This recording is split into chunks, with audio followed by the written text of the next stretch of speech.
Hey Reddit, what are some of your small town WTF stories? I'll start.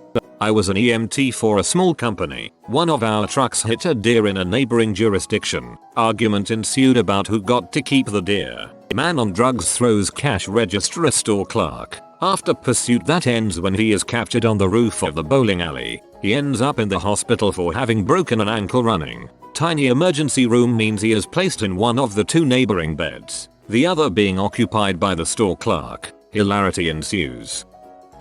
High school classmate brought to school a decaying human skull he found on his farm. He wasn't sure what it was. It came from a man who'd been murdered in the winter, then stuffed into a drainage tube on this guy's farm. When spring came, thawing snow and rain washed the remains out into the clearing where he found the skull. My hometown once had its major roads shut down because a rafter of wild turkeys decided to hang out in the street for a day. Why do I get the feeling you like telling this story just because you get to say the phrase rafter of turkeys? I lived next to a farm in Siler City, NC. One day as a kid I walked down the road to explore under the bridge on my road. To my surprise, I found a bag full of rotten cow carcasses. I grew up in Flagstaff, Arizona in the 80s. As a kid, one of my favorite places to go with my father was Ruff's Guns and Liquor. And it was exactly what it sounds like, a combination gun and liquor store. I thought that gun porn liquor stores were a common thing. Maybe I live in redneck land. I once lived in a small town in the Appalachians and I have a story somewhat similar to yours. The town was too small to support any kind of hospital, but they had a diner that functioned as both the local watering hole and the doctor's office. The doctor owned the place and also served as the main cook. You could sit at the bar next to someone and not know if they were getting something to eat or if they were about to get inoculated. This town was very small and remote. The schoolhouse I went to is the smallest public school in that state by a long shot. The senior class. This school went K-12 and still only had about 40 kids. Not all of them lived in the town. Did a family tree project and discovered that they were all related. Not even distantly. It was like third cousin or something. The punchline. They still held prom. Also, our neighbor who lived somewhat close as the crow flies, but about 45 minutes driving through mountains, gave my mom her old wood-fired range because she had just been hooked up with electricity and didn't need it anymore. Keep in mind that this was the mid-90s. I have too many stories about that place and the crazy folks who live there. I didn't think any towns like that still existed, but they're out there. They're kind of like time capsules. This gives me hope that Twin Peaks is out there somewhere. I remember we had this old guy we called the Gum Man. He would hang out in the local Piggly Wiggly, a grocery store, all day and ask little kids if they had gone to church that week. If you told him you had, he'd give you a piece of gum. It was only later in life that I found out that he wouldn't give any gum to black kids, only white. After typing this all out I realized how creepy the whole thing actually was. My rural Washington state town was one of those little pockets of bigotry that people forget exist in the Northwest. We had precisely one Jewish family for a while, but they moved away soon after an elementary school teacher told one of their little girls that she and her family had killed Jesus. We also had exactly one black police officer, out of around 4 total, who was constantly treated terribly and assigned to crap work until they finally fired him for no good reason. There's still a lawsuit pending about that, I believe, and in both of these instances, someone wrote an anonymous letter to the local paper saying that the buttholes involved represented the silent majority of the town. We also had the typical hillbilly drug problem that made headlines when our sole 3-unit apartment complex blew up in the middle of our minuscule downtown area. Then there was the time that the local pagan family decided to do a midnight ritual on a railroad bridge and they all got hit by a train. You can imagine what the silent majority thought about that business. On top of all that, our high school mascot was a potato. We had a dog run for mayor, and Lewis and Clark mention us in their journals as the place where they got a particularly bad night's sleep. I can't be the only one that's cracking up at the image of a high school pep rally full of young kids cheering on the hometown potatoes. Every spring my hometown has a livestock festival, a week-long celebration of livestock. One lucky high school girl is crowned the livestock queen and presides over the festivities. A prestigious position to be sure. During the Livestock Week, tickets are sold to an event called Cow Patty Bingo, in which an indoor showroom is divided into over 100 small squares and a cow is released onto the floor. If you are lucky enough to have the cow crap into the square you had chosen, you my friend are a winner. My high school tried that. The cheerleaders chased it all over the place. It was so frightened of the 30 odd random screaming girls, it attacked one, and then promptly busted down the gates and fled. That was the last time my HS tried that. I was offered $50 to cast a curse on NASCAR. My next door neighbors divorced. The mother won the house. When we moved away, the father bought our house. They are now both in homosexual relationships, living as next door neighbors. That's freaking amazing. I was 16, hanging out on the roof of a local establishment, because what the frick else are you gonna do in a small town America, and a cop in uniform, who was drinking, offered me a beer. 25 now and still occasionally get ID'd, so it's not like I've ever looked older than I am. I went to a field party in WV after bailing my buddy out of jail for DUI. When we got to the party, his arresting officer was there and they drank a beer together. Later the cops brought out boxing gloves so they could box some people at the party. A DUI in WV was $500 fine.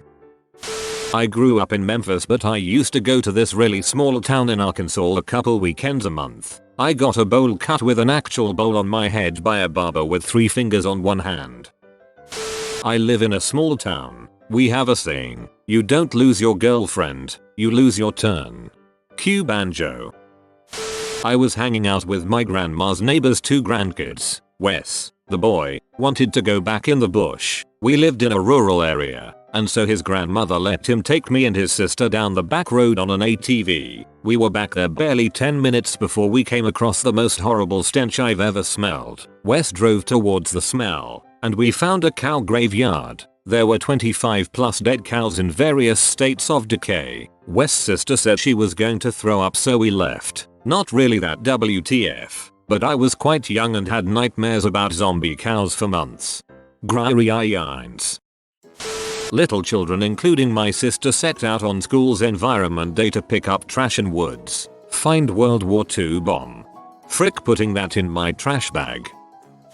We had this local crazy lady. Everybody called her Crazy Tina. She was fricked. Apparently at one time she was a normal person and had a family and everything. And then she started doing a bunch of drugs and kind of lost it. But man, some of the stuff she did. Crazy. She had a garden in her front yard, which sounds normal, but she was growing rubber boots. Yep, she had planted like 20 or so rubber boots with just the tops hanging out. And she had another 30 or so just in a huge pile. It's been there for as long as I can remember. She decided one day that she was going to paint her house, which again sounds kind of normal, except instead of doing it like a normal person, she bought a can of spray paint, and instead of spray painting like a normal person to try to get even coverage, she just freaking sprayed it all over. That led to more people going up to her house and spray painting willies and crap on it. Then I guess she got tired of that, so she ripped off like half of her siding. Not all of it, no, just half. And she was the only person in the entire town to have bars on her windows. I don't really live in a town where people put bars on their windows. She is literally the only person here who has done that. And man, you ever walk down the street she lives on, holy crap, she'd be yelling get the frick away from my house and then you'd have to run away from her and everything. She was nuts. She was like that crazy cat lady from Simpsons, but she had no cats. And yeah, apparently she was once a completely normal and nice person. My mom went to school with her, then something just went off in her brain and she was never the same again. And then, knowing that every living creature on this earth dies alone, she ends up living as a recluse after writing a weird book titled The Philosophy of Time Travel. My brother's university is in a town that is pretty much literally in a cornfield. The instructions on the school's website literally say turn left at the stop sign, because there is only one in the entire town. You can always tell when the seasons change in my town by a man named Leon who walks everywhere. He is an older Indian, Native American, man with long dark hair. When it starts to warm up, every year without fail, he starts to wear his cut-off jean shorts. His legs are always shaved and he oils them down. He completes his look with a button-up Hawaiian shirt, a safari hat, and kids.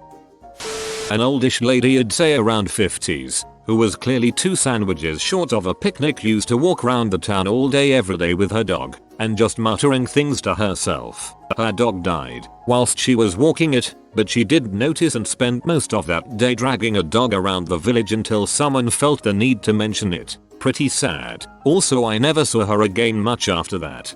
That dog is dead. No, just resting. I lived in a medium-sized town in ND as a kid. One day in the summer, about 9 months after hunting season, my buddy and I were walking around a man-made pond in our neighborhood. As we were checking out the pond, we noticed a small stick with what looked like a string tied around it floating on the water. Being 12, we naturally had to have that stick. After a few minutes trying to fish it out, we nabbed it and started tugging. Something kind of heavy was attached to the string, so we kept pulling out of curiosity. Within seconds we had it and pulled up a semi-decomposed buck head, with the antlers still attached. The fur had fallen away, so all we saw was bloated, discolored flesh and no eyes. My buddy and I shared a look over what we'd found, neither having a clue how the heck it had gotten there. We poked at it with sticks, as 12-year-old males do, for a while, then got bored and left. The next day we came back with more friends to examine our find. The stick and head were gone. You have been visited by the Holy Fruit Boy. If you comment Tiny Turtle, he will bless you with the unlimited holy fruits. I hope you enjoyed the video. If you are new to the channel, you can subscribe. I publish new videos every day. Until then, check another video, or don't. Either way, have a great day, you magnificent people.